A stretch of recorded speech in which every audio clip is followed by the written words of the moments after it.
please stand for the flag salute. I pledge allegiance to the flag of the United States of America and to the republic for which it stands, one nation, under God, indivisible, with liberty and justice for all. Please remain standing while Councilman Sarah leads us in prayer. Heavenly Father, there are many roads that lie before us tonight. We ask for your guidance and your wisdom as we consider our choices.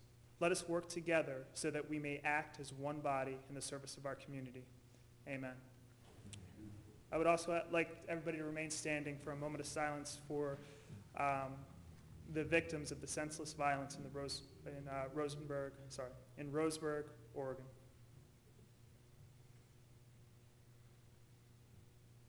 Thank you. Also, if we could have a moment of silence, we lost a long time resident of the city of Brigantine, Mr. George Schilling. George was a member of many committees and boards here in the city of Brigantine. He had a survey business here in Brigantine, as well as raised his family, was active in St. Thomas Church and St. Philip's School. I know he'd be sorely missed by his wife Maggie and his son George and his daughter Patty. So if we could have a moment of silence, please, for George Schilling.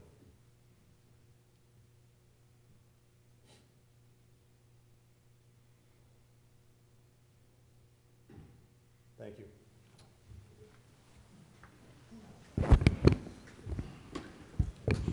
Is that hard cider?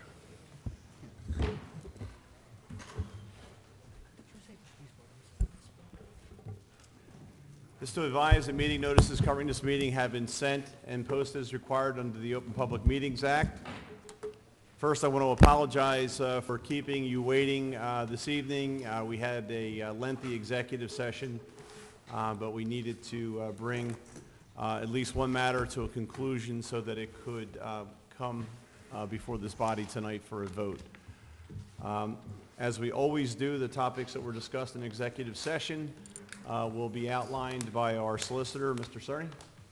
In executive session, the mayor and city council discussed certain matters of personnel.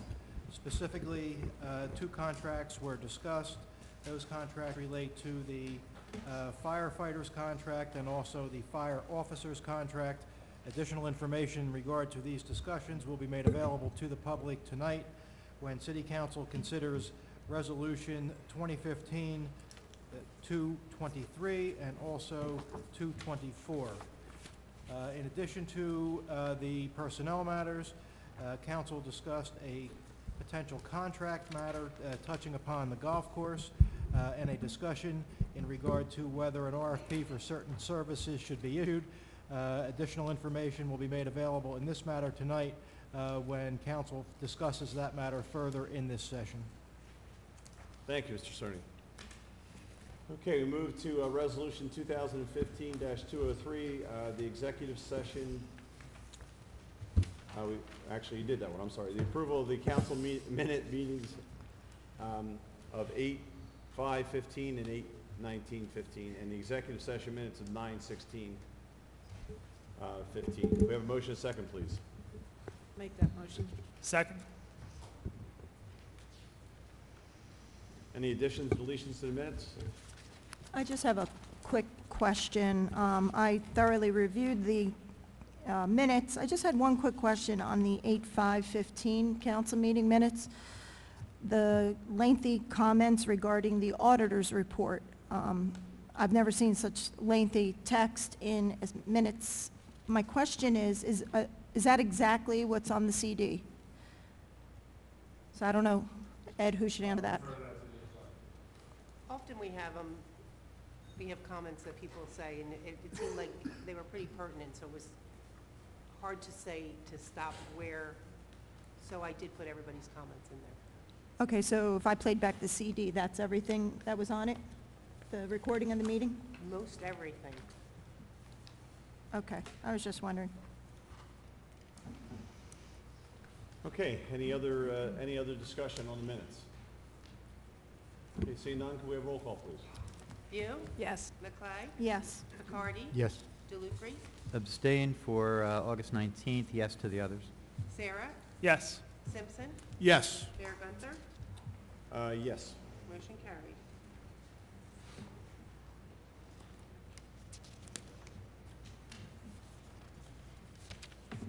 Next, we move to the approval of the requisition list, operating expenses, and payroll. Have a motion second, please. So moved. Second. Any discussion? I just have one question. On the expenses for the reports and work orders program, it's for $27,850. It's number 15-02327. That was 100% apportionment to the utility. But wouldn't Public Works be using most of that, so should it be proportionally split? I mean, that's what's usually done, I believe. I'll check with Roxanne on that. Yes, it is for the Public Works Department. So it would be for the utility and also for Public Right. Works. So I'll check with Just- Roxanne and we'll proportion it. Okay, thank you. I had one question. I don't have the sequential listing, but the copy that we get where it's broken down by fund. In general capital improvements, we have an item for $3,091 and some change, ice maker for golf links. What do we know about that? And I'm asking because it seems that unless there's some other purpose I'm not coming up with, an ice maker at the golf links would be part of the food and beverage operation. So I don't have a solid handle on that. I know there's a bond that called for equipment that I believe was used, but I'm not sure. I can talk with Roxanne, with the CFO, and get that answer. I can bring it back to the next meeting if you'd like. Yeah, I would appreciate that because my understanding of our present arrangement with food and beverage through Meadowbrook is that it's a turnkey operation. Meadowbrook has food and beverage I top to believe bottom. there's a dollar amount. John, if you want to step, I think there's a $500 limit, and if it's Yes. greater than that, it's on us. Yes, Is it that was correct? It was the ice maker in the cart barn that went bad. We had it serviced and looked at, and it was determined by GMR, our contractor, that it needed to be replaced. Right. So this is not, though, part of the food and beverage operation in the clubhouse. I would say it still would be part of the food and beverage, ice is, but in the contract, anything over $500, we are responsible for it. And I took that out of the bond for building improvements, is where I took that out of, and that was me.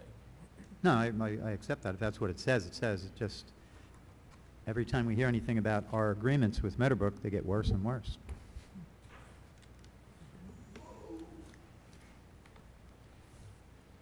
Okay, any other discussion on the bill list? Okay, seeing none, could we have roll call, please? View. Yes. McClay. Yes. McCarty. Yes. DeLucre. Yes. Sarah. Yes. Simpson. I'm going to have to abstain on 15-02541, Kenny's Auto, and yes on everything else. Mayor Gunther. Yes. Motion carried. Okay, next we move to public comment on agenda items only. So anyone who would like to address council on any of the items that are on tonight's agenda, please step forward, use the microphone, state your name and address for the record. Yes, Don.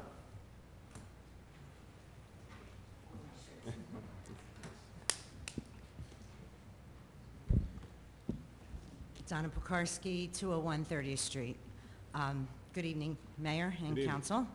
I wore my green shirt because I don't think anyone would recognize me without it. So, and I just wanted to come before Council to really call attention to the farmers market and the wonderful success that we had this year. But most especially the 61 volunteers who came out most Saturdays. About 90% of them showed up every Saturday to work on behalf of this community. One person in particular I would like to acknowledge here, and that person had perfect attendance, so the former school teacher in me is coming out. And I think you all know him around town, Bill Smith. I see a lot of heads nodding. Bill came 6:30 every Saturday morning to help set up and drag trash cans and tables and tents and do whatever we asked him. So publicly, thank you, Bill Smith. Plus the other 61 volunteers who set up, broke down, provided customer care. We even had a dog whisperer this year who patrolled and made sure the pets were in line.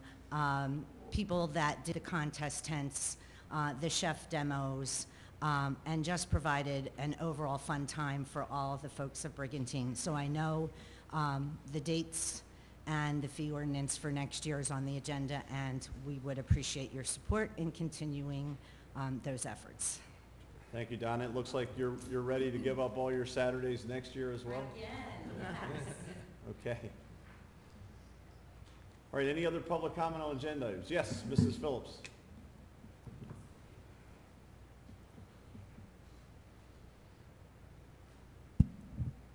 Ann H. Phillips, 308 27th Street, speaking for the Brigantine Taxpayers Association on the agenda item concerning the fire contracts. Again, we have council voting on two major union contracts, this time for the fire department, while the public is kept ignorant of their details.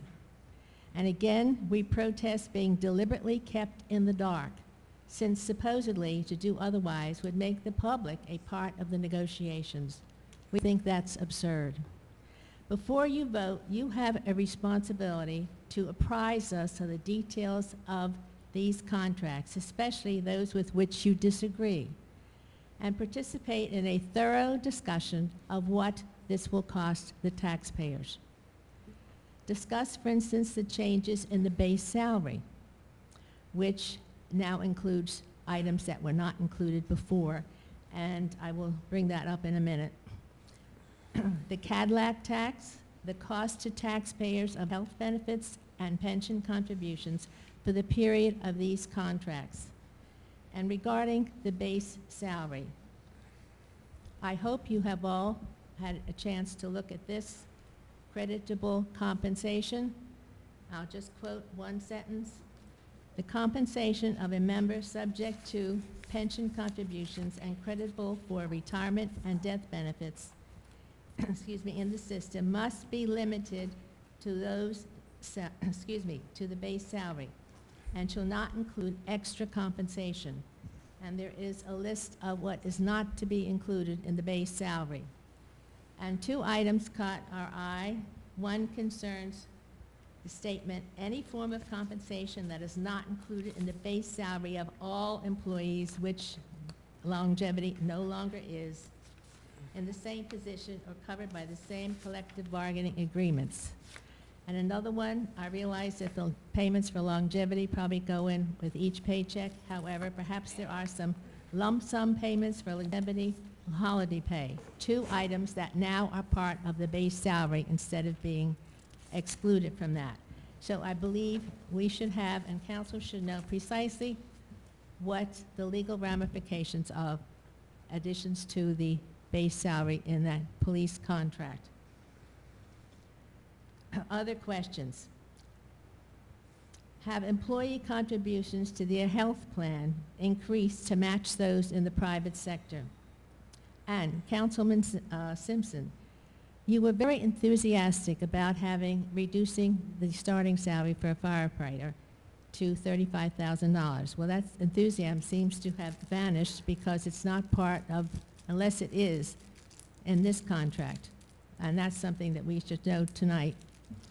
Also, it was part of your big campaign literature back in 2014 concerning the starting salary for a firefighter. So we're interested to see what is in this contract. However, please, it's a resolution, so you don't have to have public discussion, but we certainly expect council discussion on two major contracts. Thank you.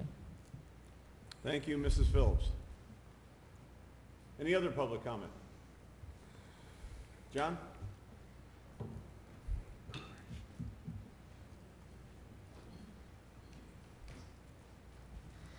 Good evening. John Pucci, 100 Sharon Square. Good evening, Mayor and Council. I'm kind of getting a little bit confused too, what I might supposed to be knowing about these contracts during negotiations and, you know, what's allowed and not, or is it controlled by council or state statute or park regulations?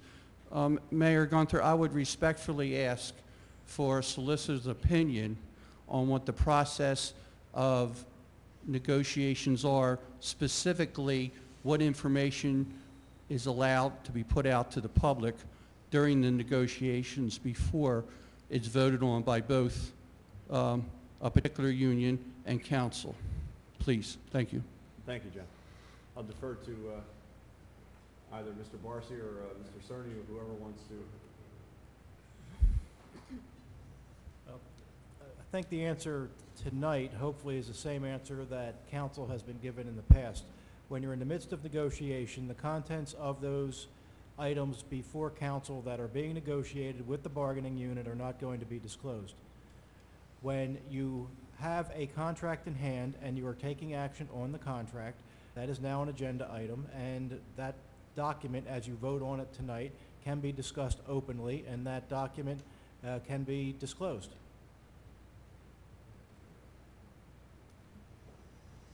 Okay, any other public comment on any items on the agenda? Okay, seeing none, I'm going to close the public portion. We're going to move into our agenda items, and the first one is an ordinance number 15 of 2015. It's an introduction, amending the fee ordinance for the green team.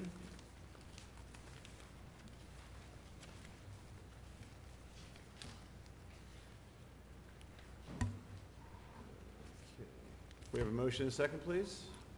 So moved. Second. Okay. Ed, do you want to describe any of the changes that you're suggesting?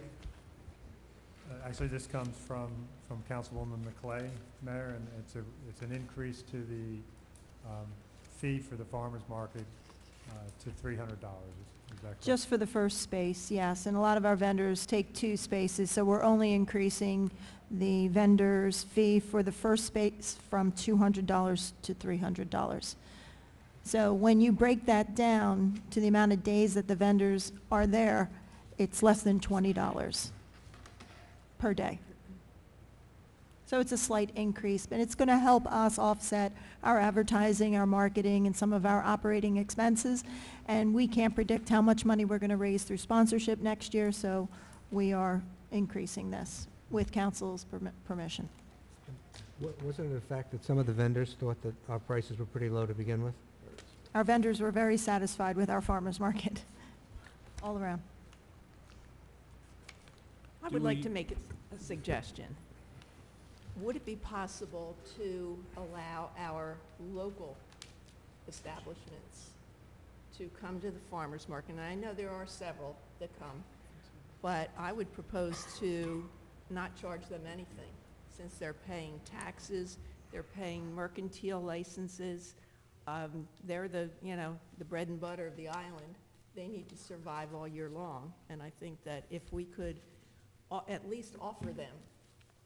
Well, Karen, we did in the very beginning last year in 2014, we actually went to every business on the island and asked them to please participate. We wanted to give them, first dibs on participating. And a lot of them said it's their summer season, they're very busy, they don't have enough manpower. That's something that they really didn't want to do. And then the following year, this year, 2015, we saw a few more businesses who saw the success of the market and then decided, yes, they wanted to apply and participate. We do have a business spotlight tent where we rotate local businesses in free of charge every week. So there is an opportunity for local businesses to come and promote their business, advertise, and sell their wares every Saturday of the market. I could bring that up in committee, and we can discuss that further. And of course, there's certain criteria, too, to participate in the farmer's market. I just think if we could offer our bricks and sticks, as they're referred to, businesses a little more of an incentive to come in, maybe they would really consider it. Yeah, sometimes, even this year, some weeks we had trouble even filling the business spotlight tent for free. We had trouble filling that. So we were supposed to have two this week, two businesses. We opened up another tent for the Fall Fest, and one just dropped out with, no reason whatsoever. So, I mean, that is there for them. And we encourage local businesses, if they meet the criteria of the market to surely apply, and we'd love to have local businesses participate. And indirectly, we are helping local businesses. We're providing more foot traffic in the central business district. More people are getting out of bed early in the morning. So, and we've heard it from the businesses. It's helped their business. I've also heard from other businesses that they're hurt because people will go there instead of going to their establishments. Well, do we know how many spaces we actually sell? I think we're somewhere around the 40 mark, give or take a few. And Fran is here, our farmers market coordinator. She could surely fill us in any of the details if she knows any off the top of her head. Fran, is it okay, Mayor? Sure. Okay.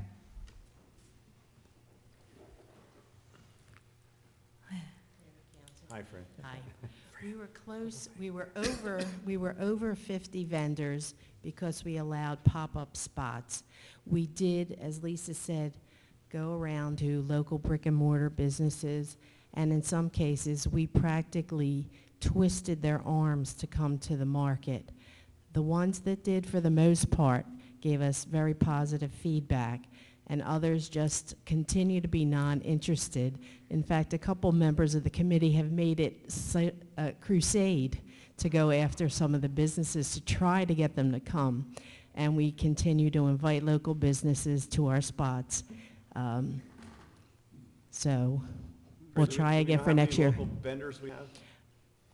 We have Well, Bella Luna. I think we had about Ernest. 17, but not all of them are brick and mortar. Right, well. No, right. So I guess I don't have that off the top of my head, but I know we had Ernest, Bella Luna, Versus, Clam Daddy. Yeah. We had a non-brick and mortar. I can certainly provide that to everyone if by email. I know that including non-brick and mortar local businesses, it was about 17. That was a count I did in the middle of the summer. Well, I'm talking about the people who they pay taxes, they purchase their mercantile license. So these people aren't coming anyway. If you waive their fee, they're still not going to come, so why don't we just waive their fee and call it a day? If they save that, say $300, maybe they could pay a seasonal employee a little bit to come to make it a little. Well, every business in Inviting. Brigantine is welcome to apply to the market and encouraged to apply. So we'll see what happens Okay. for 2016, and hopefully we'll get a little better interest than we did the last 2 years. And I love the market. It's my favorite thing to do on Saturdays. Oh, good. Yeah. It's been an fantastic. incredible success. It's a great It's draw amazing. for not only our local people, but our visitors, and people come from offshore, down beach, they love it.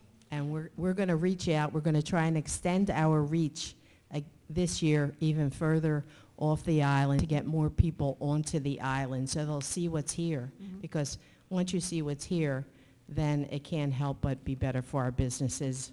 So that's what we're hoping. We're trying to be a friend to the local businesses. So I hope you hear us out there in I just think TV it would land. make it a little more friendly. It can't be any more friendly than a free spot. Right, Yep. right. Fran, What do you the say? other thing I have to tell you, just the times that I've been there, the vendors that you have speak so highly of the market, which is, to me, is probably, they go to different markets, but a number of them made a point of saying that yours is the best. They find it to be very well organized and very well attended, and you guys are doing a great job. And if Well- someone wants to come, they don't have to sign up for the whole summer, do they? If a No, local they- vendor wants to come and, There are many options. okay. There's full season, 1 week, several weeks. The market loves our vendors. We love the community, and the community seems to love us back. So we just want to keep that love fest going, and whatever it takes, we're going to consider it. So thank you for your input. Thank you, Fran. Thanks, Fran. Thank you. Do we make a motion to amend this, or? I I would think if it's the desire to add that. Before we do that, let me try to get my head around this. Is the green team runs this, the farmer's market? I can answer that question, Andy, if you'd like. Is that okay? Sure. It's a yes or Great. no answer. Well, I'm going to give you a little bit of explanation so you understand who's running the farmer's market, who started the farmer's market, who initiated the farmer's market. Yeah. In May of 2013, we started a green team in Brigantine. I am one of the co-founders of the Brigantine Green Team. That summer, we're sitting around thinking, what kind of projects are we going to start, new projects, and farmer's market kept coming up. The Green Team joined Clean Communities and created a farmer's market, test farmer's market, Green Fest, on 17th and Ocean Avenue in 2013. The response was overwhelmingly positive, and that's all we kept hearing. We love the farmer's market. We want the farmer's market. So yes, Andy, it's the Green Team initiative that started the farmer's market. Okay, great. And the farmer's market is run by a committee, a subcommittee of the Green Team of about 14 people.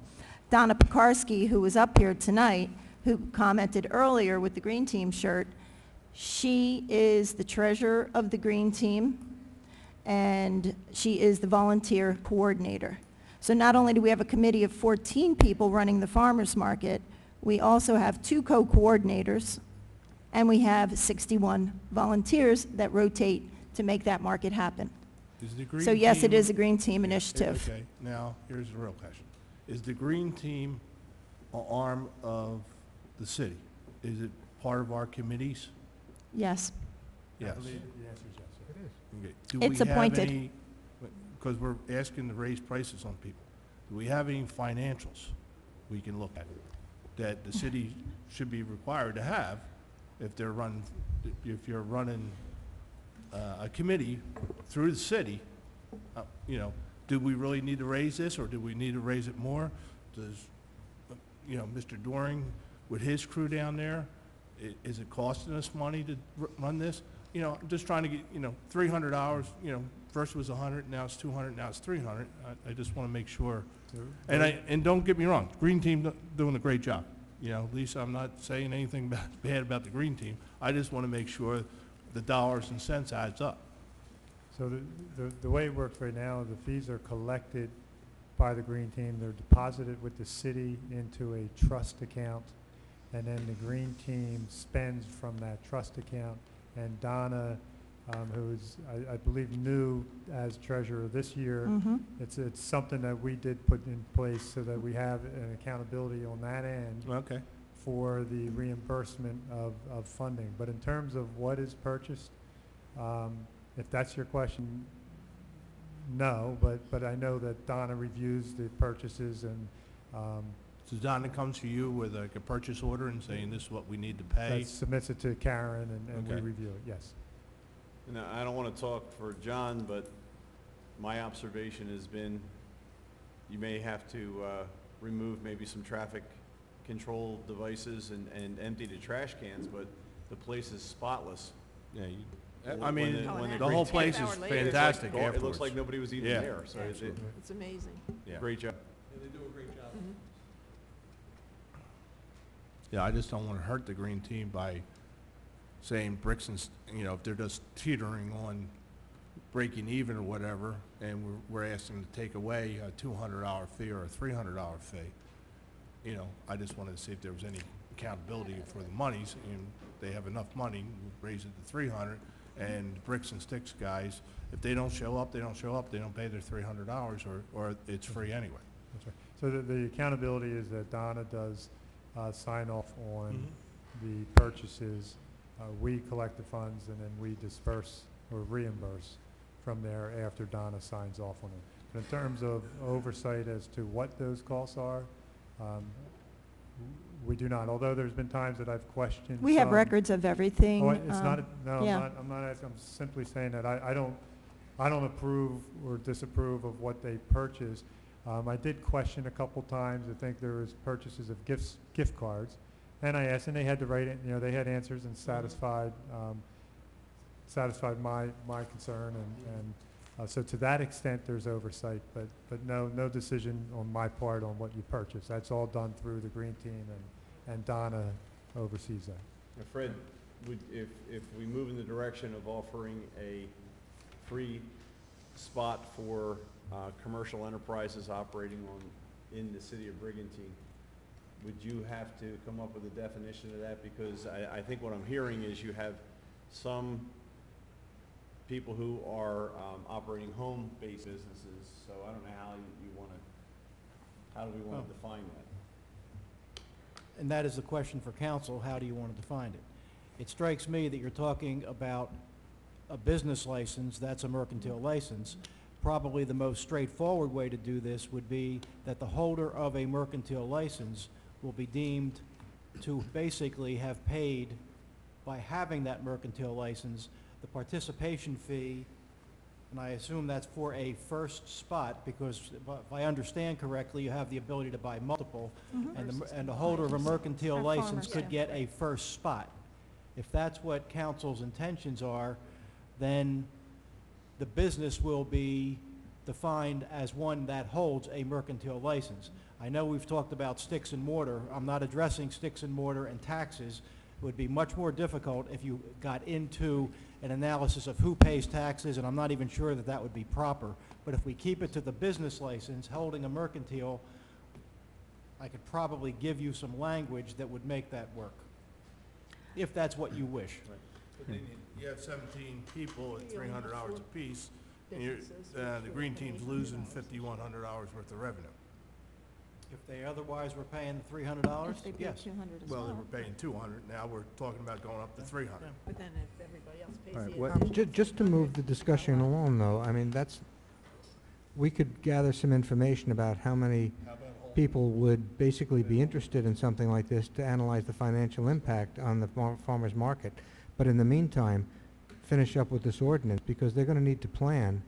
I mean, they project their costs so that they can start to do outreach, meaning I also want to public relations and stuff. I also and want to advertising. remind members of council who don't know, we have bylaws in the farmers market, and there's a selection process. We have to have a ratio, and there's certain criteria you must follow to become a vendor in the farmers market. Number one, you must harvest your product, whether you're harvesting the clams or the crabs or harvesting the produce. The other category is the artisan category. You have to have a hand in making and preparing the product. And the other category is a prepared food that you prepare. If you don't fall into those categories, those are not true farmers market vendors. It's not a flea market, it's not a craft fair, and that's what makes this market so unique. There was a vendor, I'll just say, wanted to resell a product, someone else's product, but we had to turn them away because you cannot resell. You can't go somewhere, buy candy somewhere, or buy a handbag somewhere, and then resell it at the market. I have a question. Well, that's actually a good thing, though. Well, Yeah, That's what makes it so unique. That's what's built the brand of the farmer's market now. We don't want to undermine Make it. their own bacon? Bacon jam? Yeah. Yes. They make that themselves? I have a Make the question. jam, they prepare it. Excuse me. 'Cause I thought that was like a natural. Probably for Mr. Cerny. But are we able to legally make a distinction between what we charge people who might be a local business versus what we charge somebody who's not a local business? Mercantile license, non-mercantile license. Quite frankly, that's why I'm tying it to the mercantile license, because the mercantile license is a license to do business in the city of Brigantine. And Okay. if you were to add that to the fee ordinance, what you would be saying is that when you buy your mercantile license, it extends to the farmer's market. And I think that that's fairly defensible in terms of the concern that the councilman is expressing. What's the, and probably should know this, but what's the cost of the mercantile license? They would also have to meet the criteria of the farmer's market by Well, coming into it. I mean, and You still have to meet that. Still have to meet the criteria. Right, right. If it's, and I guess the reason why I'm asking this line of questioning is if it's about $100, instead of making it 0, since you were already at 200, if you're looking to raise it to 3, if the merc's about 100, could that 100 count towards that? So this way, it's not it's a discount to help somebody who kind of already paid, but it seems like it wouldn't put the farmer's market in a financial distress because they were already getting that. So instead of raising the fee, you could do some type of combination for offsetting costs. I could tell you with a $300 vendor fee, it's $19 a day. You need that money, our expenses go up. We may need to purchase a trailer next year. We made very little money this year. We can show you the breakdown of our expenses this year because we've been borrowing a trailer that doesn't even belong to us. So the reason why we're raising this is because we do project more expenses next year in order to maintain this level of a market. And from my perspective, and I have nothing but good things to say about the farmer's market, of course. We spent like 15 minutes here talking about something which is predicated on something which is news to me, which is that there's some significant number of business owners who didn't in Brigantine, who didn't participate in the farmer's market because of the $300 fee. I don't know that that's anywhere near true to start with. And even if it was true, why are we derailing the conversation about a pretty straightforward change to the ordinance with pretty much free-flowing speculation about different ways we might structure it, and could we legally do this?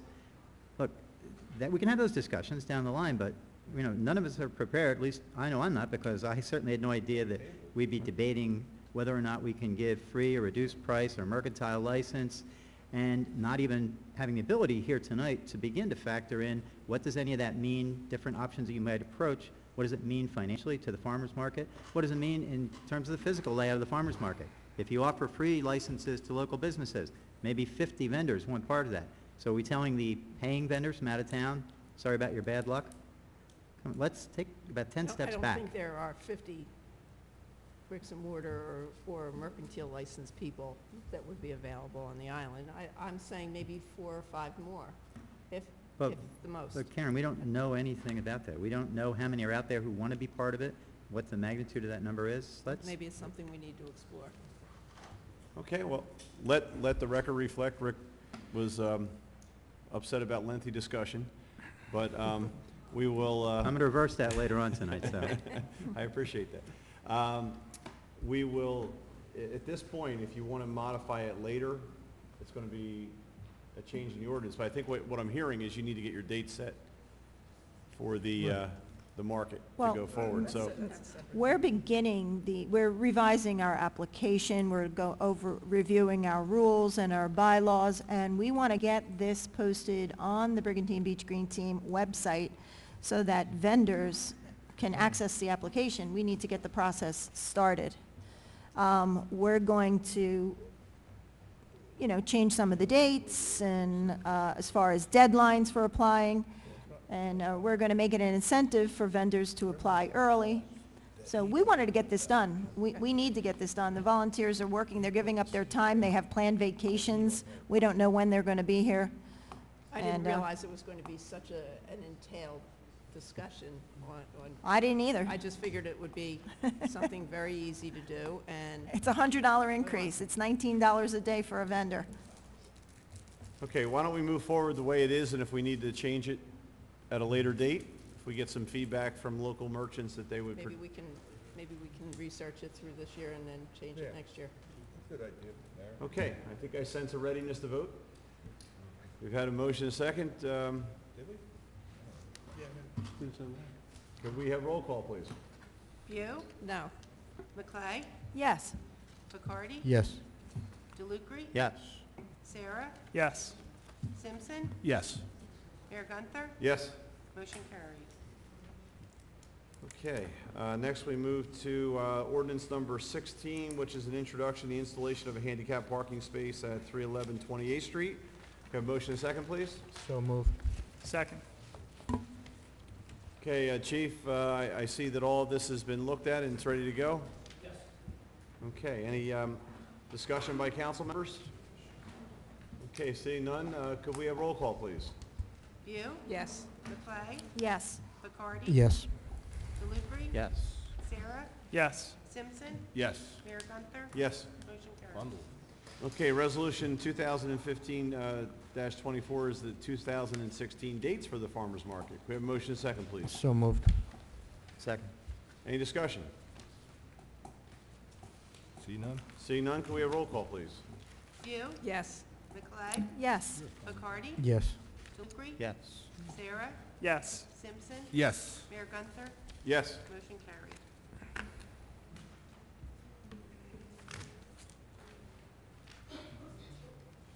Okay, next, we have resolution 2015-205 is insertion of a special item of revenue for the New Jersey DEP. Can we have a motion and second, please? So moved.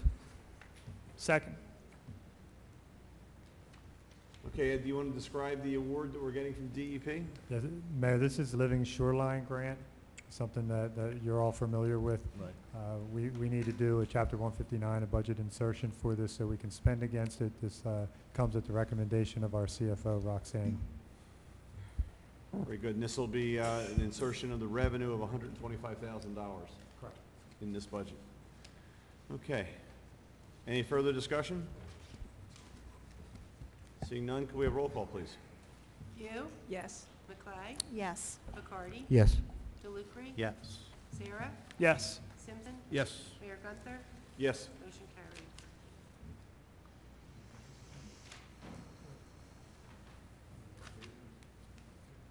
Okay, resolution 2015-206, award of professional service contract for real estate appraisal services. City of Brigantine wishes to have a real estate appraisal performed on a property located at 3213 Atlantic Brigantine Boulevard. And whereas Sockler Realty Services located at 299 Ward Street in Hightstown has an independent professional service firm. And this is awarded for this task at an amount of $5,000. Can I have a motion and a second, please? I'll make that motion. Second. Any discussion? Just to clarify, this is the CVS property. Why are we having an appraisal on the CVS property? Couldn't you explain? There's a tax appeal, and in that process, CVS produced a real estate appraisal, and we're looking to have our own to defend our position. What was the CVS appraisal? Oh, can we get that information?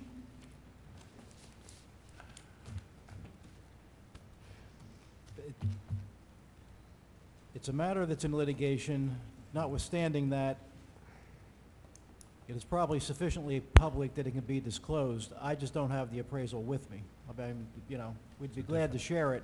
It's not a small number. This particular piece of litigation will be dealing with multiple millions of dollars.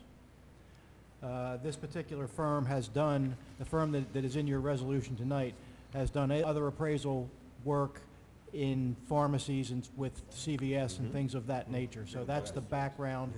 If you really need the number, you know, and you want to hold this, and you can hold it and we'll get the number. This is on, actually, this is in court tomorrow, and we've gotten a postponement based upon the fact that we're going out for an appraisal. In your professional opinion, do you need this appraisal? Do we need it? Oh, we Yes. clearly need it. There's Okay. no way that we can, you know, Defend your position. respond to the other appraisal.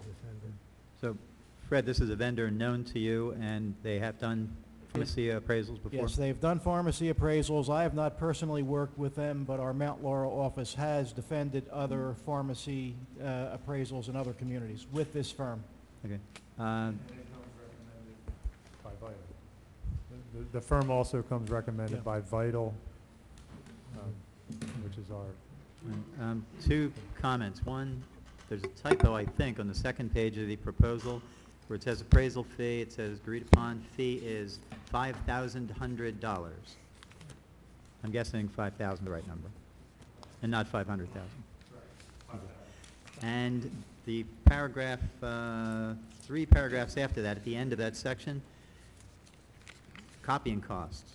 If an original of the report, or a second original, is to be prepared, it's $175 per copy. Non-original photocopies at $75 per copy. It seems a little piggish. Because typical appraisal report will run under 100 pages. Yeah, that's about right, yeah. Yeah, so to get to $75, You're at 75 cents a page. that's steep. can we negotiate that downward?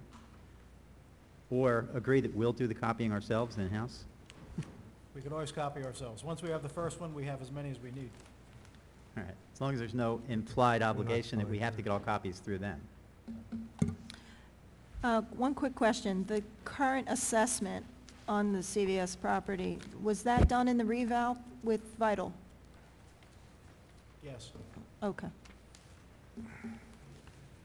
Okay, any further discussion? Seeing none, can we have roll call, please? View, Yes. McClay, Yes. McCarty. Yes.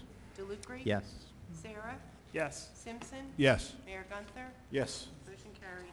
Okay, I'm going to ask the solicitor if we can invoke the Benani rule and bundle items 15 through 30, which are all planning board refunds for escrow accounts. Yes, I mean, assuming everyone, all members of council are voting the same as to all these items, yes. Okay. I just have one question on this. The reason for the refunds, is it common through everybody? Okay. Follow-up question. Over what period of time? Because it seems like an awful lot of escrows were lying dormant.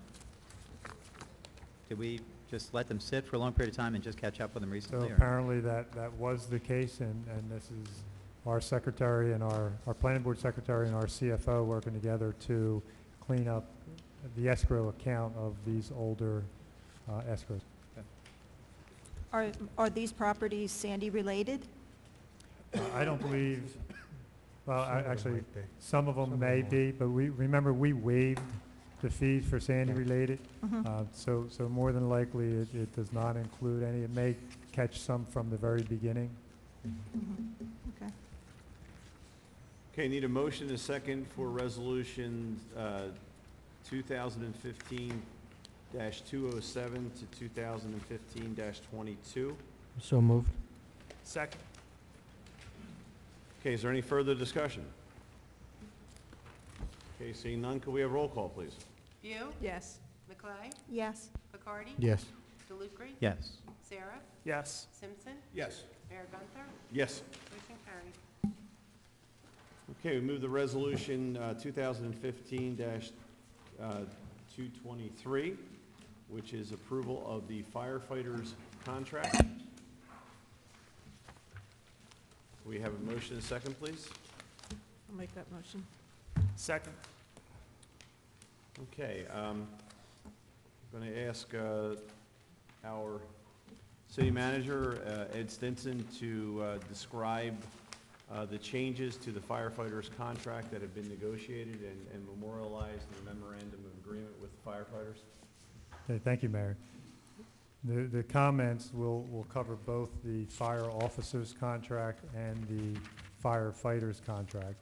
The changes that are proposed are substantially the same as the changes that we achieved in the PBA contract. This is a 4-year contract covering years 2014 through 2017. The changes include increasing the salary guide from 8 years to 16 years, representing a $231,000 savings per new hire over that 16-year guide, eliminating longevity for new hires, and fixing longevity at a dollar amount per step as opposed to a percentage for existing hires. So essentially that keeps the longevity amount fixed at a dollar amount rather than at a percentage as salaries increase over time. We control terminal leave payout by capping terminal leave at $15,000 for employees hired after May 22nd of 2010, and that is per law, and capping existing employees hired prior to that date at $50,000 or the current dollar value, whichever is greater, for the employees hired prior to the 5/22/2010 date. Sick leave accruals are being reduced from 180 hours to 120 hours for firefighters and officers 11 years and longer. The 0 increase for 2014 and a 0% increase for 2015 on that salary guide And the net increase, overall increase per year averages 1.9%.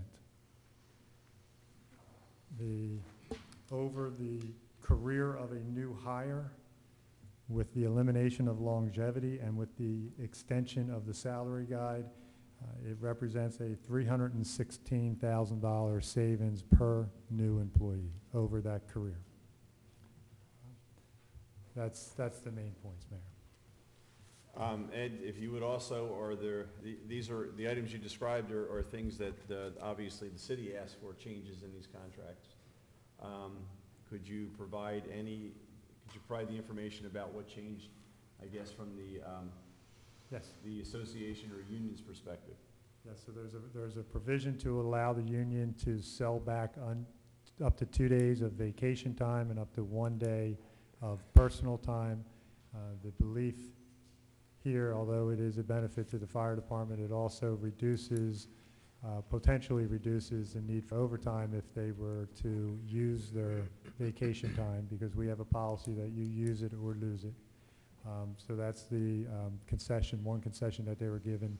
And also there's an increase, I believe, in the vacation day accrual on the later end, I think post 16 years for employees, something along those, they get an additional day. Is that just for the lieutenants and captain, or for everybody? It would be for everybody. Okay, any discussion by council members? A couple of quick things. So the elimination of longevity is on new hires effective, what was that, January 1st, 2015? That is correct. Okay, so elimination for any new hires. And the savings on the guide, well, you just briefly explained the savings on the guide going from, what was it, 8 to 16? That's correct. When do we actually see the savings with that guide? At what point in time? You're not going to see it immediately, are we? How long is it going to take?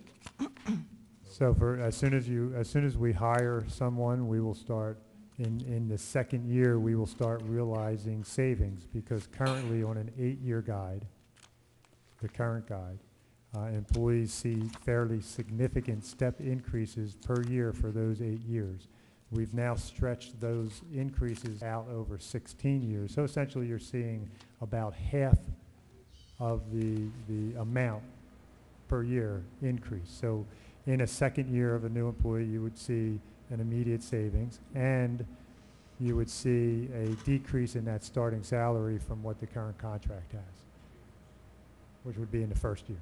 Did you also say something, I don't know if I missed it, projected savings after 15 years, what that would be annually to the city? So projected savings after 16 years After was 16. 231. That's in the summary that I provided to you. And that is when compared to an employee hired on the 8-year guide. So the difference between an employee that was hired on an 8-year guide and go out to 16 years versus an employee hired on a 16-year guide out to 16 years, the difference at the end of those 16 years is $231,000 less for the employee hired on a 16-year guide. Okay. Plus the longevity. Longevity, you Plus said,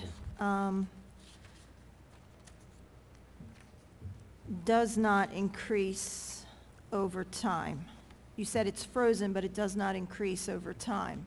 So I'll try to clarify that.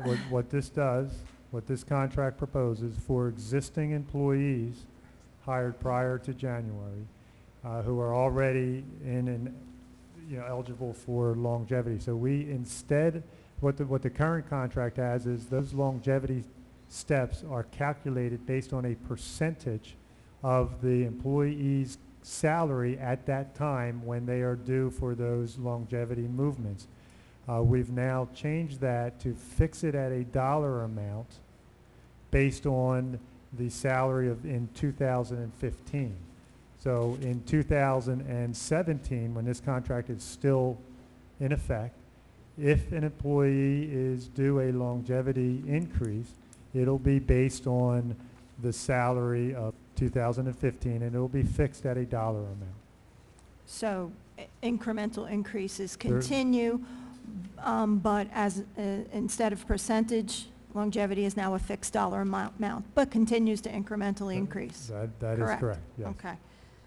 One, doesn't incrementally increase, it stays at that fixed dollar amount. You're No, but right. it The increases. steps are still there. Steps are still there, The yes. steps Yes. are still there, but they're a fixed dollar amount instead of a Yes. percentage that would increase over time.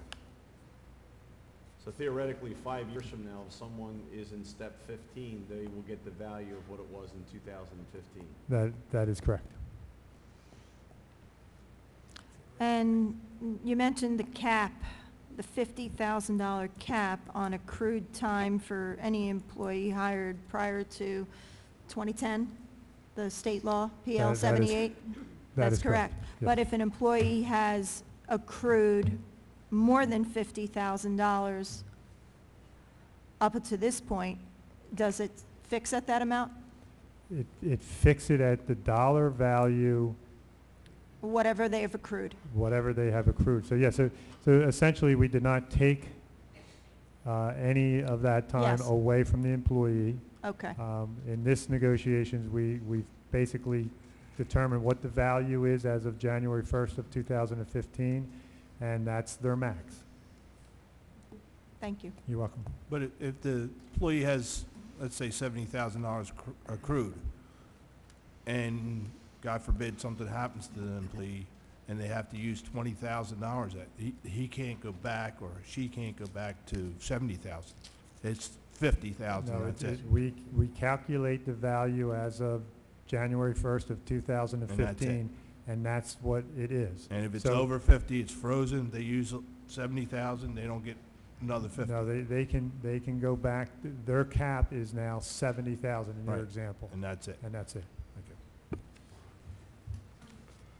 If there's no one else, I invite my fellow council members during my remarks to feel free to get down the hall, watch it on TV if they want.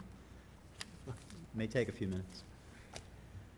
Let me start by addressing Ann Phillips' question, which she's asked in the context of the police contract as well as tonight, which is in terms of the public input, and Mr. Pucci, I think, also touched on this. The bottom line answer is there is no legal prohibition whatsoever that would prevent the public from being given tonight, would have prevented, I should say, the public from being given tonight copies of the contract that we're discussing and that we're going to be asked to vote on. Before tonight, you couldn't have. The matter was in negotiations. The negotiations are done. The union has indicated through their vote that this is a contract which, if approved exactly as presented to us, would be acceptable to them. So tonight, it's a yes or no vote for us. There's no reason why the public could not have been given copies of the contract at this point to at least follow along in the discussion. I said it in advance of the vote on the police contract. I'll say it again. It makes zero sense to me to ask people to listen and ask intelligent questions and to try to be informed about the contents of a contract if you don't have the 50 or 60-page document in your hand. It's not going to do you much good to hear me talk about the language in Article 15 and how that matches up with some other article when you don't have the text that I'm talking about. So I suggested that we table the vote, that we not even have this discussion tonight, so that there could be copies made and be available for the public at our next meeting to be handed out immediately in advance of the vote. It was not the mood of council to go forward with that. That said, the biggest benefits of this contract, as we are being told, are the extension of the salary guide and the elimination of longevity for new hires. They're good as far as they go. As I said, with respect to the police contract, this contract is going to run for a 4-year period through 2017. After that, in order to achieve the benefits and the magnitude of benefits that are being talked about, you're talking about at least 3 more iterations of the contract, 3 more contract cycles. And you have to assume, in order to give credit to the numbers that are being proposed as the potential savings, to the fact that the council, however it may be constituted in future years, is going to continue, if not strengthen, the benefits of the extended step scale and the elimination of longevity. And you have to also assume that the council, on each of these future occasions, isn't going to offset it with increasing benefits somewhere else in the contract. It's never happened in the past, so I'm not about to speculate that it's going to happen in the future, but that's what needs to happen in order for those benefits to come to any kind of reality. Longevity, just to be clear, for current employees wasn't eliminated. It was slightly modified, very small, not material in my view, changes in the total dollar cost in switching over from the old percent system to the fixed dollar system. And in this contract, if people are at a point now where they have earned some longevity, that continues. That dollar amount, as of the beginning of this year, continues for them until they reach the next break point, be it at 16 years or 20 years, when a different number would apply to them for that next 5 years. So longevity is still there. You have to look, I think, at the totality of the contract. Now, this runs counter to what we are always told, that the kind of the tent poles of the approach to negotiating and/or accepting these contracts are that when you're dealing with public safety contracts, we're told that because of the mandatory arbitration and because of the decisions and the approach that arbitrators have historically taken, that we will not do better if we go to arbitration. I hear that said. I haven't been quoted, chapter and verse on that, but I'll accept that. That doesn't change the fact that my job, as I understand it, is to look at a contract and not say, well, we'll get the minimum number of changes we can that we know we can get through without having to go to arbitration. I think we need to have a discussion, which we have never had. Certainly not in the time I've been up here, but it hasn't really come up because the contracts haven't come up. But from watching council for many years, there has never been a simple, straightforward discussion that took the contract and said, here is what it adds up to. Here is what you're getting, and compare that not to what you had in the last contract, because that's self-fulfilling. If the same people approved the same principles in contracts and never thought that anything should ever go the other direction, it's always going to be an increase, of course you're going to end up with something that's up at this higher level. And if the philosophy is that once you're at the high level, the best you can hope for is not to go to a higher level, and blame it on the arbitration system, blame it on the dynamics of negotiations between the parties, whatever you may want to point to, I'm not accepting that. And maybe they're right, and maybe I'm 100% wrong about that, but I think we really, just once, need to look at what is in the contract. And if anybody up here feels, and I'm sure they do, and I'm sure they will, but if they feel that these terms are objectively good terms, not just that they're the best we could do under the circumstances, but these are good, I'm happy to hear them say that. I have no problem with it. They're going to believe what they believe. I'm going to believe what I believe. We're going to vote. That'll be it. But this is a discussion I think we need to have. I'm going to look at two representative, I think, hypotheticals, except they're not hypothetical. Well, I guess they are at the moment until it gets voted on. Under the proposed contract, a year 9 firefighter, so this person might be under 30 years of age if they started right out of high school, but a year 9 firefighter starts with a base salary, which is somewhere in the 90-some thousand range. I'm not going to get into particular numbers. The exact numbers don't matter for purposes of this discussion. Now that is based on a presumptive 2,184-hour work year, which is 91 24-hour shifts, which the way the contract, the schedules go, is firefighters work a 24-hour shift, then they're off the next 3 days, and they work again, and so forth through the year. When you do the math on a 365-day year, that gives you 91 shifts and a little plus or minus. So everything is premised on that. Within that, they get, this is the year 9 firefighter, will get 240 hours of vacation time. Well, that's the equivalent of 10 shifts. So from your 91, I'll call them shifts. From your 91 shifts, take 10 for vacation. You are entitled to 180 hours of sick time. That's 7.5 shifts. So now we're up to 17.5 shifts from your 91. Holiday pay is built into your base. So you already have 6, the equivalent of 6 shifts built into your base pay. Beyond that, a new provision, baffling to me, is an extra 2 bonus days. Just no explanation given, but 2 bonus days. So 10, 7.5 is 17.5, plus 6, 23.5, plus 2, 25.5, and you get 1 personal day, 26.5. Back that out from your 91, and your 91 shifts, in reality, in terms of the compensation that you get in these different categories, is based on a 60, do the math real quick, 60, let's say 66 shift year, dramatically different. That represents the 26 shifts represents something in the neighborhood of 27 or 28% of the entire work year is through vacation, sick, holiday, and personal time. I don't, again, if you look at last contract, you say, okay, well, it's not really a change, or a very small change. Forget that. I have to start, because I've spent my entire career, except for a very brief period of time, in the private sector. And I know in my field of law what people pay, and how much vacation time is normal, and how much sick time, and all the other categories. And I know people who are in the casino industries, and I know people who are executives or middle managers in a lot of other industries.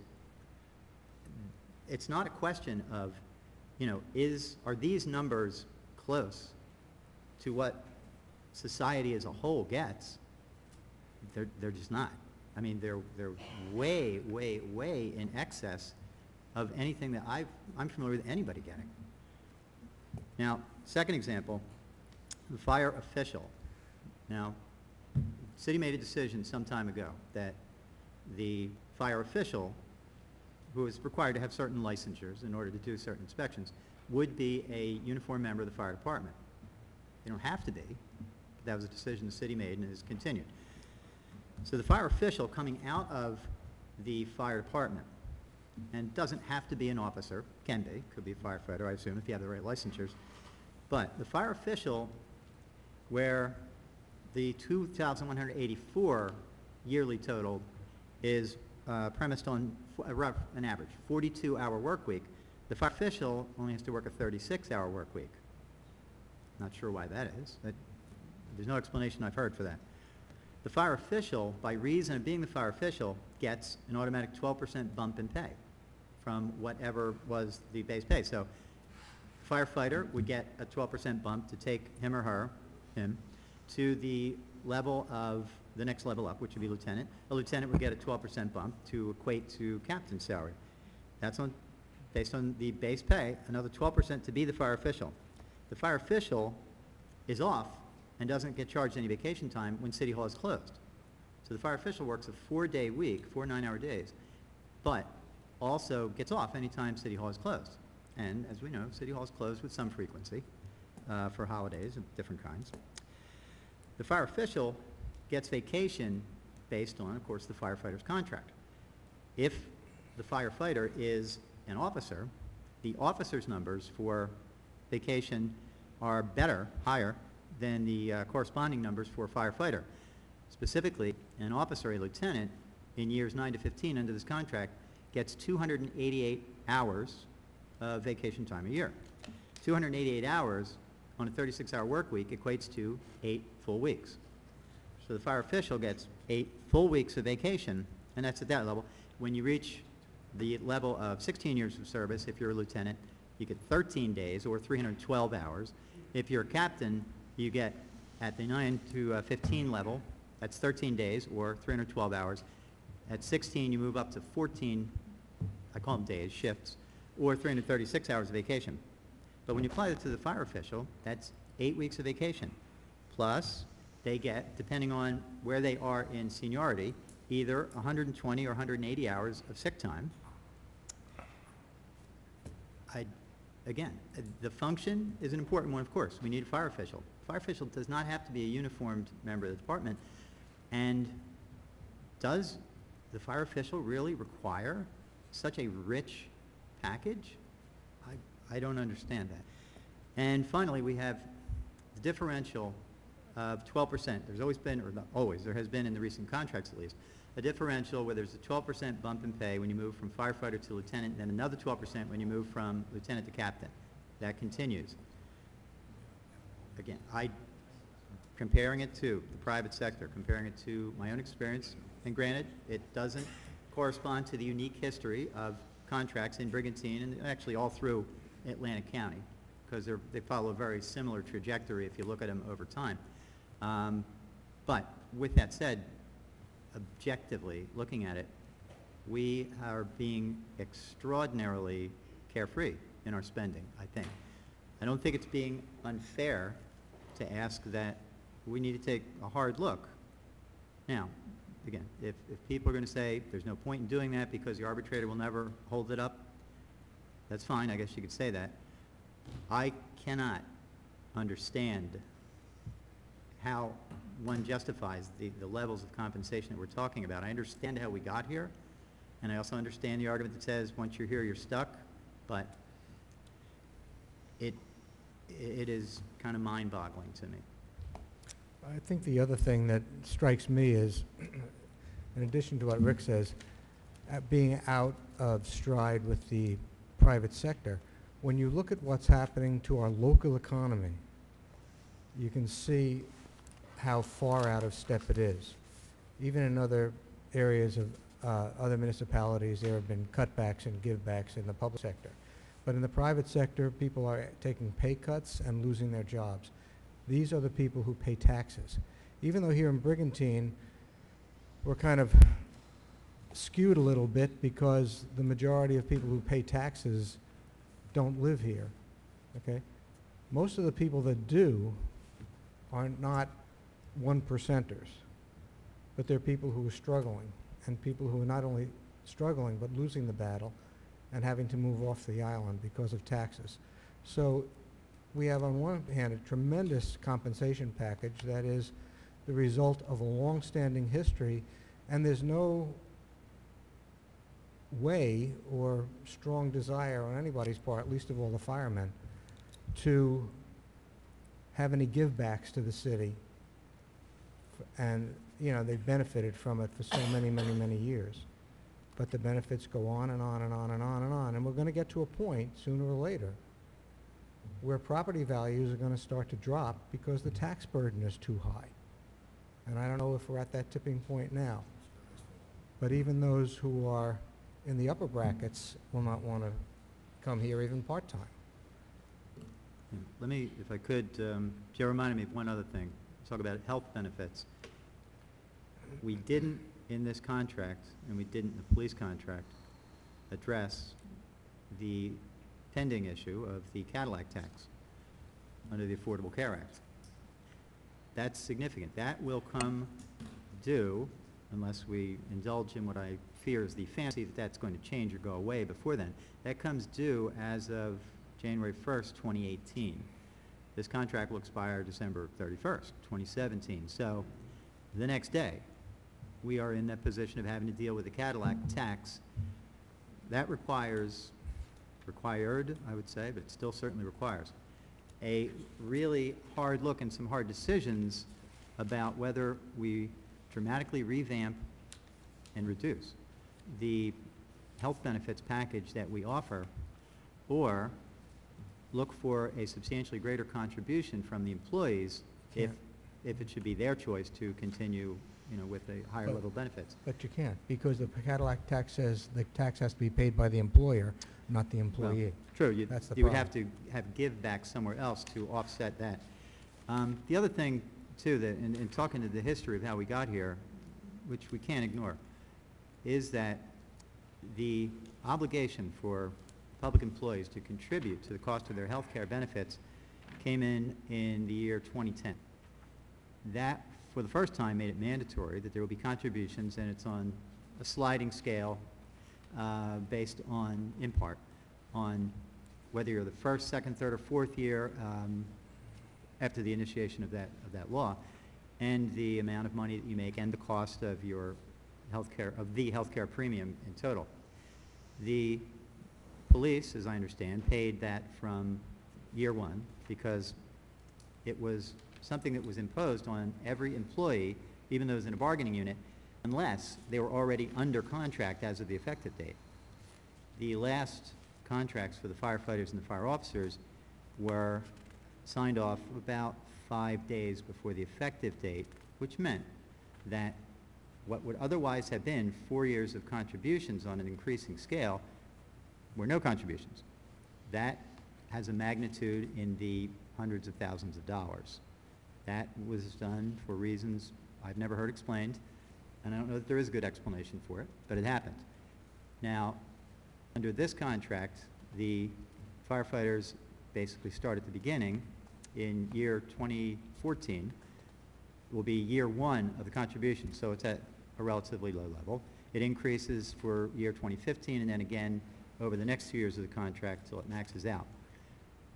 But the magnitude of the health care costs, which had the last contract not been pushed through literally days before the effective date of the law, they would already have been, these bargaining units would already have been at the maximum fourth year participation and contribution. We didn't get that money for the last 4 years. We got none of it. And now we are in years 1 and 2, so again, we're falling short of what would otherwise have been the contribution. That's part and parcel of the history and the reality of where we are with this contract.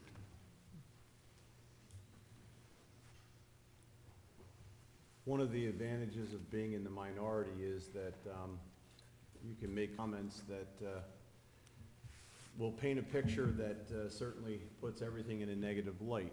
And we have some very skilled individuals at doing that.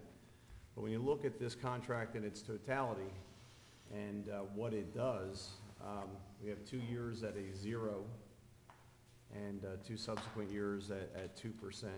You have a guide that has doubled in size. You have made inroads on longevity in that you, instead of having a percentage, you have a fixed dollar amount that will remain, unless, of course, a subsequent council changes the terms of that. It's very interesting to hear my colleagues from the other side of the aisle talk about the Cadillac tax, as everyone supported this present health care system that we have.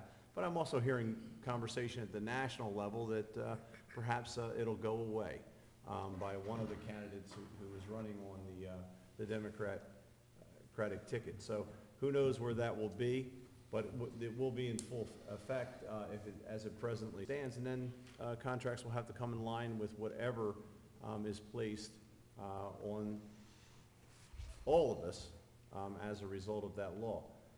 The other issues that were brought up were certainly, you could take the view that you could start with a complete clean slate in negotiations, and that a bargaining unit is going to give you whatever you ask for and ignore the present contract that they have. I mean, you can say that, but the reality is anybody who's ever been involved in negotiations knows that that's not the way it works. It usually works from a present contract, and every item that is discussed over time, and it is just that. It is negotiations, it is bargaining. I think that Mr. Stinson did an exceptional job on this, along with our labor counsel, Steve Barcy, in terms of looking at the settlements that are out there and the concessions that have been made. This is a plan for the future. And as we said many times, the plan going forward, contracts are going to look different, but they're not going to change completely overnight. And this is a major, major step in the right direction. In fact, I'll say the same thing I said about the police contract. I don't know of other publicly negotiated contracts, and we've talked to other individuals who are getting these types of concessions in a contract at this time. And Mr. Barcy, I don't know if you're negotiating in other places, but are you seeing these types of concessions? We're seeing better success in getting a longer guide through the negotiation process than we are through the arbitration process. And that's been clearly our experience. We have 3 lawyers in my office that do this on a regular basis throughout South Jersey, and that's the pattern. So to answer your question, the only way you're getting these, and not all of them are as long as these guides are. Some are, some aren't. So I think this is a very favorable guide. Mr. Barsky, Yes, sir. if this went to arbitration, would you defend the city? Are you the person who would defend the Yes, city? yes.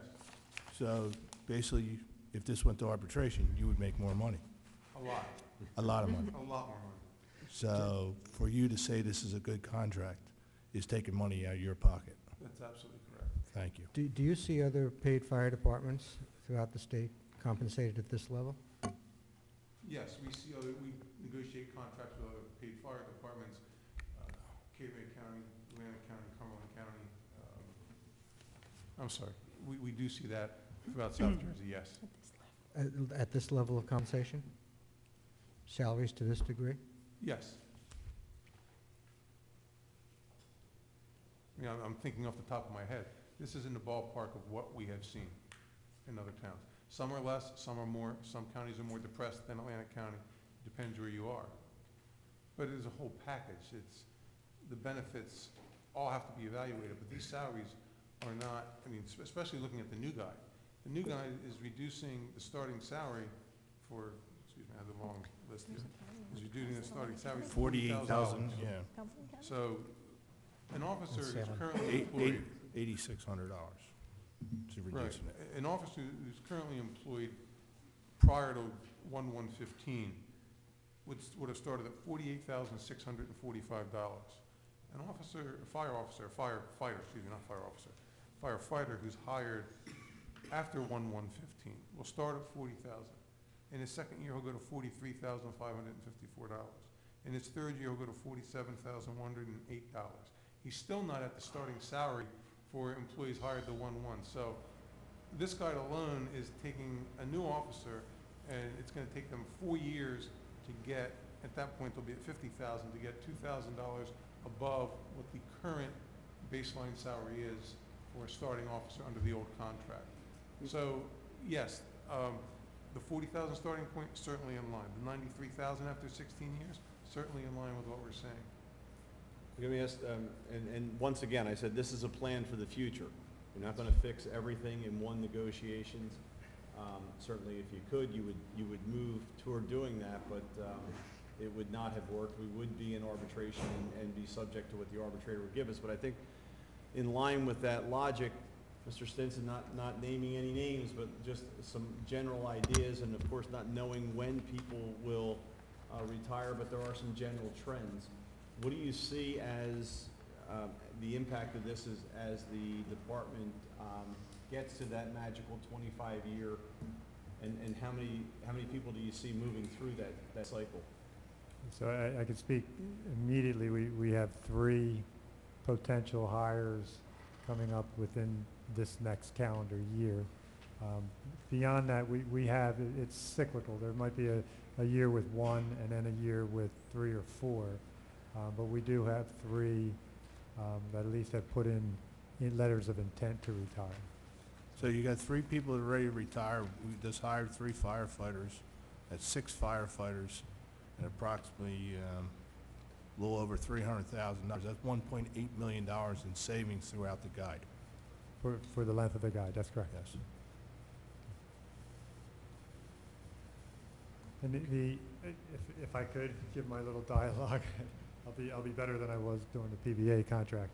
I think it comes down to a business decision, and at least that's, as I've expressed to council, that's where I at least have become comfortable or made peace with this contract. That you look at what our experts that are in the field that do this for a living tell us, that this is what your expectation is if you arbitrate. We may not like the terms of the contract.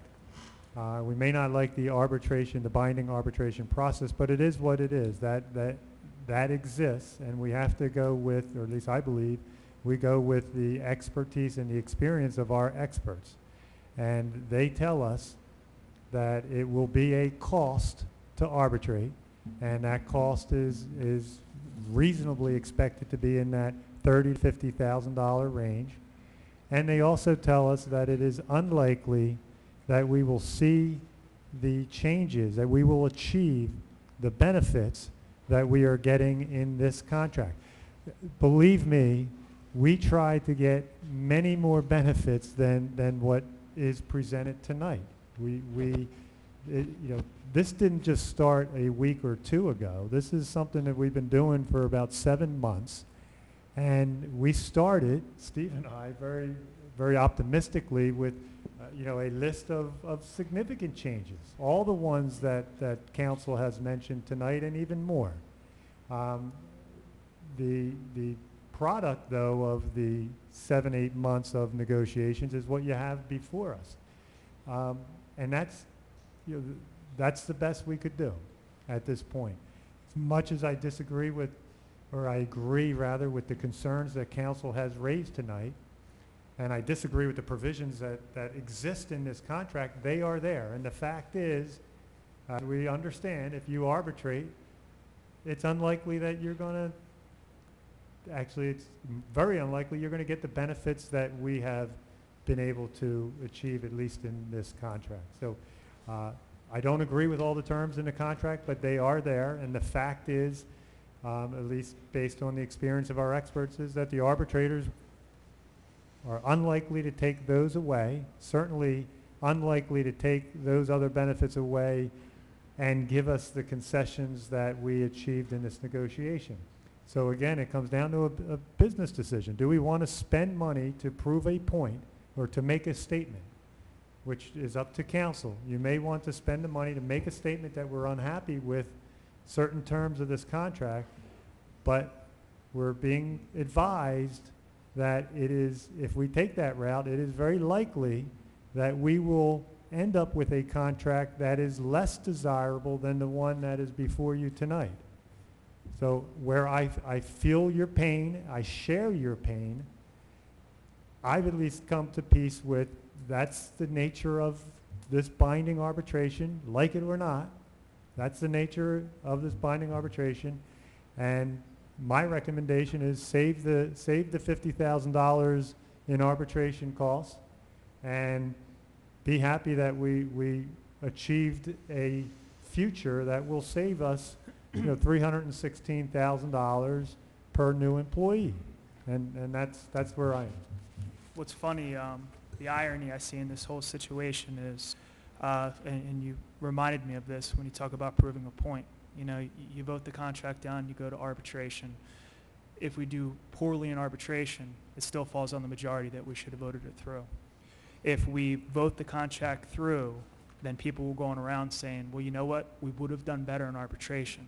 So no matter what happens, what decision's made, and I don't know how the rest of council feels, that decision, I feel, stands on me and the people who vote here tonight. And listen, I've been an athlete my entire life. When the game's on the line, things are coming down to the last seconds, I always want the ball in my hands because I know that no one will do a better job than me. And I think that with this contract, we've gotten to a point where we're making good savings. All the promises that we made, we're real close to getting to. And it's very easy to say that you want to sit back and you want to make this a perfect world. And I know that people are struggling. I hear it, I see it, and I know it's tough. But one of the things we have to do is it does come down to this business decision. What is in the best interest of the future of the city? And that's where we are with this contract right now. I look at the numbers, I look at the savings, and the question was asked is, when will we see the savings?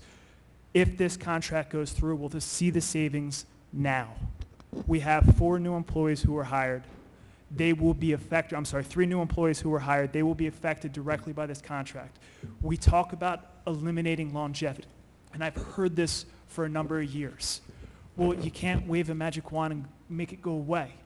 But one of the things I see that the unions are doing is trying to work with us to say, look, we recognize the realities of what's going on in the community, and we will help you fixing it going forward.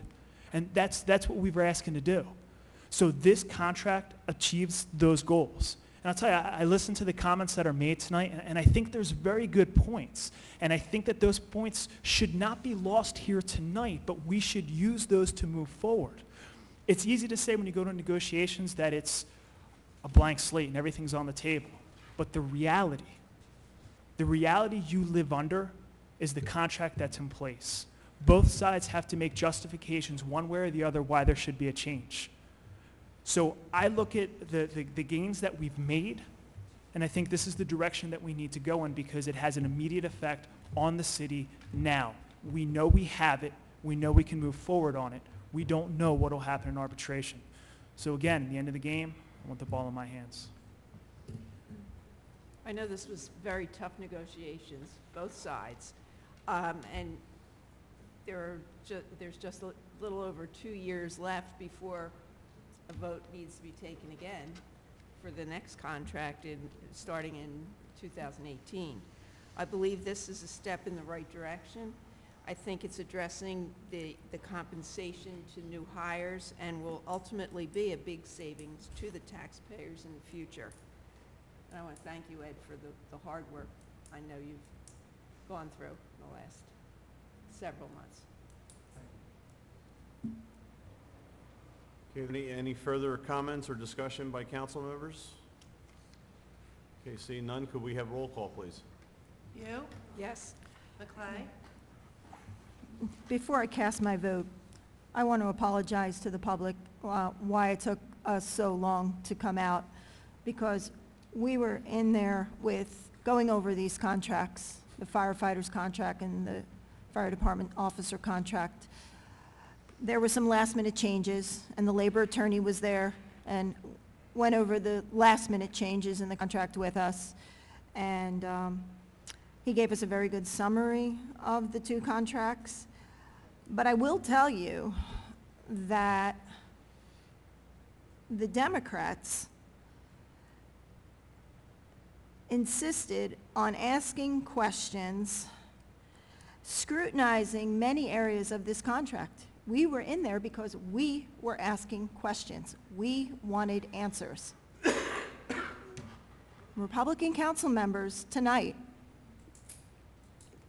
barely asked any questions regarding this contract. I had been in Ed's office prior and asked No a lot of questions. It was the three of us scrutinizing this contract, article by article, line by line, asking questions.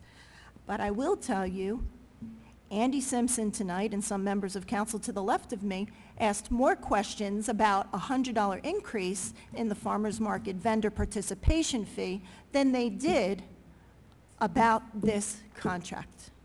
To me, that is sickening. That is sickening. And no one can predict or determine the outcome of arbitration. No one can. So to sit here and say that the outcome could have been worse and scare you, I don't buy that. My vote is no. McCarty? No. DeLucre? For the reasons I gave before, no. Sarah? Probably one of the first things I learned as a council member is to come to meetings prepared. I read the contracts ahead of time. I asked for additional information. Any questions I had, I called the city manager immediately because I wanted time to think about it beyond the hour that I thought we would have here. I didn't think that we would have enough time to really go over line by line, detail by detail. So like I try to preach to my students, I did my homework, I came prepared, and I was ready for the meeting. So I vote yes. Simpson? Like Mr. Sarah said, I sat down with Mr. Stinson too and went over the contract many hours. So all my questions were answered. I'm not here to grandstand like some people are, but we ran 2014. Yes, I did want a $35,000 starting salary. Mr. Stinson negotiated $40,000. He negotiated putting the holiday pay in there. That's worth about $3,500 bucks. So really close, Mrs. Phillips. You demanded to get this contract done. And then when we get it done, you're not satisfied. I don't know if anybody could ever satisfy you, Mrs. Phillips. So this contract is not a sprint. It's a marathon. Mr. Stinson knows the next time he has to go into contract, That's why it's 2017, because he knows that Cadillac tax is coming up. And these other things that Mr. DeLucre and the rest of the Democrats says in the contract, he might be able to chisel away at those things at that particular time. So I'm just looking at the 8-year guide over the old one. We saved $28,000 on that step alone, $28,000 difference. The 3 firefighters we just hired saved us close to $1 million. You got to fix the problem coming through the door. 2.5 years ago, 2 years, 7 months, whatever it's been since I've been on council, fix the problem coming through the door. That's all I've been preaching. The problem's getting fixed coming through the door. You take those 3 firefighters and they become 30 firefighters as they go through the wash, that's $10 million. Get the police, do the same thing, it's another $10 million. That's what we ran on, $20 million. That's our plan, and it's been working. It's not going to help, sorry, Don, I'm going to pick you out. It's not going to help Mr. Geyer out, you know, because it's going to help his grandchildren out. That's what's going to help out. I probably pay the most tax up here in Brigantine. I don't want my taxes to go up. You know, I'm conservative. I want to make sure my taxes are as low as possible. But we need services. You can't hire a person for nothing and expect to get everything out of them. Mr. Doring just had probably his best year ever after this storm. Front of my house was dry, not just because it was my house. I was living on West Shore Drive. Everybody praised Mr. Doring and his men and women, because that actually helped everything we gave him to use. So with all that, you know, we're going to save money. It starts this year with the 3 firefighters we hire. Next year, when the 3 other people retire, we replace them with cheaper people. You always want to replace people with cheaper people as they come through the door. And your payroll will either remain the same or go down. So if you can do that for 16 years, God bless us. Great job, Ed Stinson. Thank you, firefighters. And my vote is yes. Mayor Gunther? Before I vote, I have to respond to a couple of comments. Lisa, I'm not sure how you approach this job, but my approach is not just twice a month. I have spent hours with the city manager, hours with the deputy mayor, who really immersed himself in this process.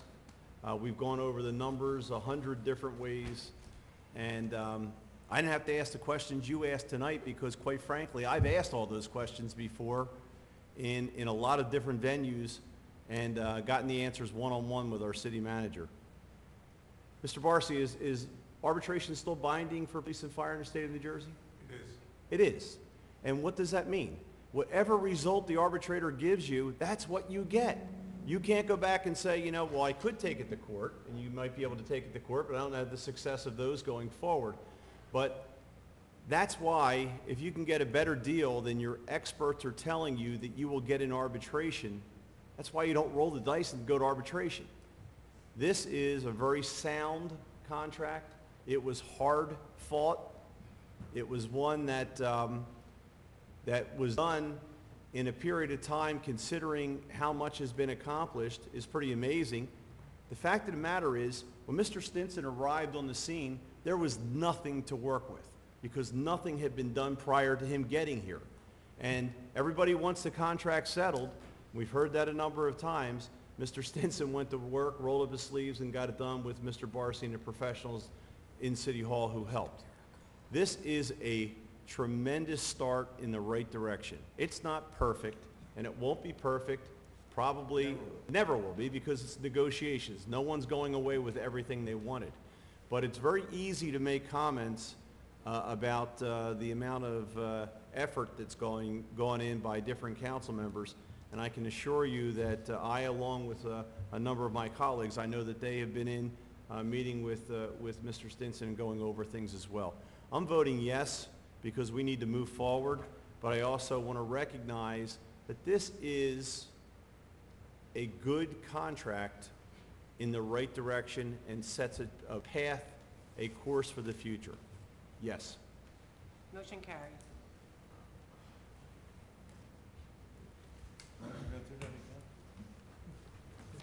Resolution 2015-224 is the approval of the fire officer's contract. We have a motion and second, please. So moved. Second. Okay, we do have two separate contracts. They, one for the fire officers, one for the firefighters, EMTs. Mr. Stinson, in terms of this contract, are they materially different than the one that we just voted on? No, they're not. They're substantially same. And the numbers that I read off earlier in our summary in terms of the savings, it's the combination of the two contracts. So the fire department as a whole sees the 1.9% increase and the savings that I mentioned earlier. Anything in particular that you want to highlight in the fire officer's contract? The one, I guess, significant change there is that the fire officers in the past received longer or greater longevity amounts, mainly because of their salaries. And what they agreed to in here is to the dollar amounts that the firefighters agreed to, so smaller, lower levels. So we don't take their current value away, but when they move to the next step, it would be to the next step per the firefighter's contract and that basically lower amount of longevity. So other than that, they're mostly the same. Basically, the longevity, and these firefighters, once they move throughout to their retirement age and they move on, the new lieutenants and captains will be under the new guide. That's correct. Okay, thank you. Okay, any further discussion on the fire officers? Okay, seeing none, could we have roll call, please? View, Yes. McClay, I'd just like to clarify that I do go in to see the city manager as often as I can. Sometimes I set up an appointment with him, sometimes I just show up. Unfortunately, I work a full-time job in order to survive. I'm not as fortunate as some council members who can be there every single day. But I did receive these contracts, I believe, on Friday. But there were changes tonight, and I questioned those changes. No. Picardi, No. DeLucre, No. Sarah, Now, it's funny. Everybody likes to tell the story of how the unions come in and they're bullies and they're out of touch and they don't care about people. You look at the last three contracts that we've looked at, and I guess four including this one, with Beach Patrol, Police Department, Fire Department, all making concessions, all giving back, all trying to help the community. And it's not a perfect world, but it's a move in the right direction. And one of the things that we need to do is start to embrace those changes and start to work together. One of the things I wanted to do is work as a partner with the different departments to make things better. So I vote yes. Simpson, Yes. Mayor Gunther, Yes. motion carries.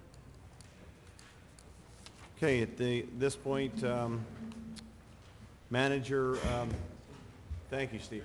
Thank you, Mr. Parker. Thank you, Mr. Barsky. Your briefcase. You're off the clock now. Write that down when time is up. Manager, council discussion? Thank you, Mayor. We spoke briefly earlier about the golf course.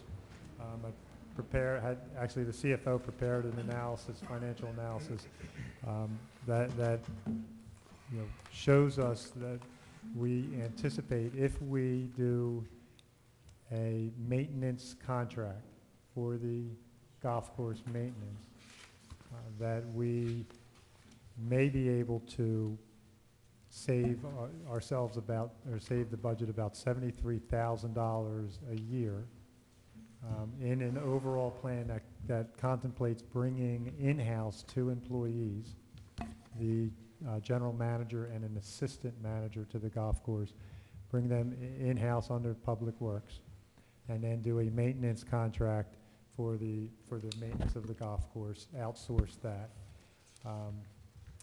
And again, on paper, we expect that it would save us about $73,000 a year. So what I would like to ask council, so that we can have some firmer numbers, is for authorization tonight to prepare an RFP for maintenance of the golf course, so that we can bring back to council some firm numbers in that regard. While we're at it, I'd also ask council to give me authorization to prepare an RFP for the F&B operation at the golf course. Again, both of these, we're looking at a January 1st deadline kind of coming in quickly. So I'd like to get started on those RFPs, and again, What's the turnaround time you think you can get them back by, so we can get them in? I think we only in have, November. I think we only have one council meeting in November, Right, so. so we would shoot for that. I did have preliminary conversations with the ACIA to help me put that together, both together. So we would shoot for that November meeting, that's correct. And when you say you would shoot for that, would that be a date at which you would want to have back-in-hand responses to the RFP? That is correct. All right. What, since we've had zero discussion about this, either out here or back there, what would be the terms? I'm not asking you to answer that, it's a rhetorical question, but, you know, we need to know. What are the proposed terms of the RFP for food and beverage? And the other one's probably more straightforward, but, you know, I'd like to know what it is that we're proposing to the food and beverage vending public in terms of what it is we're looking for, what we would offer them, and So I'm in the very early stages of putting something together for that, so I don't have that answer. I'd gladly send it out to council as a draft form for your review and comments. I'm simply looking at, you know, we're running down on time, and I think we need to at least have some numbers. And I have a draft of the F&B, an RFP for F&B services, which I'm going to start with. And like I said, I was going to work with the ACIA in putting that together. They have some experience working with a golf course. So I will put it together, and I will send it out to council if that's your desire, and look at it and get your comments. well, the way I'm looking at it would be that you would do that. You would prepare the RFPs for the maintenance services, for the food and beverage, and also conclude whatever discussions you're having with the ACIA about them taking a role beyond helping you put together the RFPs, but potentially